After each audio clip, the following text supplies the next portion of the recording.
Hello foodies, ಇವತ್ತಿನ recipe beetroot ಪಲ್ಯ. ತುಂಬಾ ಟೇಸ್ಟಿಯಾಗಿರುತ್ತೆ. ಬೀಟ್ರೂಟ್ ಇಷ್ಟಪಡದೇ ಇದ್ದವರು ಕೂಡ ನಾ ಮಾಡೋ ಸ್ಟೈಲಲ್ಲಿ ಒಂದ್ಸಲ ಟ್ರೈ ಮಾಡಿ. ತುಂಬಾ ಇಷ್ಟಪಟ್ಟು ತಿಂತೀರಾ. ಹೆಲ್ತ್ಗೂ ತುಂಬ ಒಳ್ಳೆಯದು, ಹಾಗೆ ಬಾಯಿಗೂ ರುಚಿಯಾಗಿರುತ್ತೆ. ಇದು ಬ್ಲಡ್ ಇಂಪ್ರೂವ್ಮೆಂಟ್ಗೆ ತುಂಬಾ ಹೆಲ್ಪ್ ಮಾಡುತ್ತೆ. ಹಾಗಿದ್ರೆ ಹೇಗೆ ಮಾಡೋಂತ ನೋಡೋಣ. ನಾನಿಲ್ಲಿ ಅರ್ಧ kg ಆಗೋಷ್ಟು ಬೀಟ್ರೂಟ್ನ ಮೇಲೆ ಸಿಪ್ಪೆ ತೆಗೆದು ಈ ಥರ ಕ್ಯೂಬ್ಸಾಗಿ ಕಟ್ ಮಾಡಿ ಒಂದು ಬೌಲ್ಗೆ ಹಾಕಿ, ಇದಕ್ಕೆ ನೀರು ಸ್ವಲ್ಪ ಜಾಸ್ತಿನೇ ಹಾಕ್ಕೊಳ್ಳಿ. ಬೀಟ್ರೂಟ್ ಮುಳುಗುವಷ್ಟು ನೀರು ಹಾಕಿ, ರುಚಿಗೆ ತಕ್ಕಷ್ಟು ಉಪ್ಪು ಹಾಕಿ ಚೆನ್ನಾಗಿ ಬೇಯೋ ತನಕ ಚೆನ್ನಾಗಿ ಬೇಯಿಸಬೇಕಾಗತ್ತೆ. ಇದು ಬೇಯೋದಕ್ಕೆ ಸ್ವಲ್ಪ ಟೈಮ್ ತಗೊಳುತ್ತೆ. ನೋಡಿ, ಇದು ಈಗ ಆಲ್ರೆಡಿ ಬೆಂದಿದೆ. ಈಗ ಇದು ನೀರಿಂದ ಸಪ್ರೇಟ್ ಮಾಡ್ಕೊಳ್ಳೋಣ ಈ ಒಂದು ಬೀಟ್ರೂಟ್ನ. ಹಾಗಿದ್ರೆ ಇದೇ ಫಸ್ಟ್ ಟೈಮ್ ನೀವು ನನ್ನ ಚಾನಲ್ನ ನೋಡ್ತಿರೋದಾದರೆ ಪ್ಲೀಸ್ ಒಂದ್ಸಲ ಸಬ್ಸ್ಕ್ರೈಬ್ ಮಾಡ್ಕೊಳ್ಳಿ. ಹಾಗೆ ಪಕ್ಕದಲ್ಲಿ ಬರ್ತಕ್ಕಂಥ ಬೆಲ್ ಐಕನ್ನು ಕ್ಲಿಕ್ ಮಾಡಿ. ಈ ಬೀಟ್ರೂಟ್ ಬೆಂದಿರೋ ನೀರನ್ನು ಚೆಲ್ಲಬೇಡಿ, ಇದು ಯೂಸ್ ಆಗುತ್ತೆ ನಮಗೆ.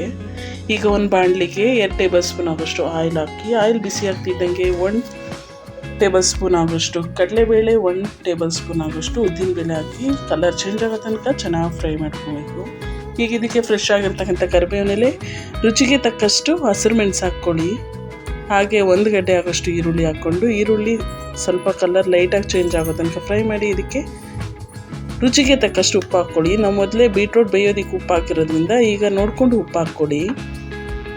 ಈಗ ಇದಕ್ಕೆ ಬೆಂದಿರೋ ಅಂಥ ಬೀಟ್ರೂಟ್ ಹಾಕಿ ಒಂದು ಸ್ವಲ್ಪ ಚೆನ್ನಾಗಿ ಮಿಕ್ಸ್ ಮಾಡ್ಕೊಳ್ಳೋಣ.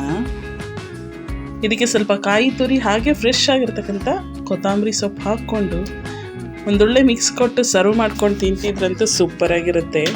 ಹಾಗೆ ಇದು ಚಪಾತಿ ಜೊತೆ ಹಾಗೆ ಊಟಕ್ಕೆ ಸೈಡ್ ಡಿಶ್ ಆಗು ಬೆಸ್ಟ್ ಕಾಂಬಿನೇಷನು.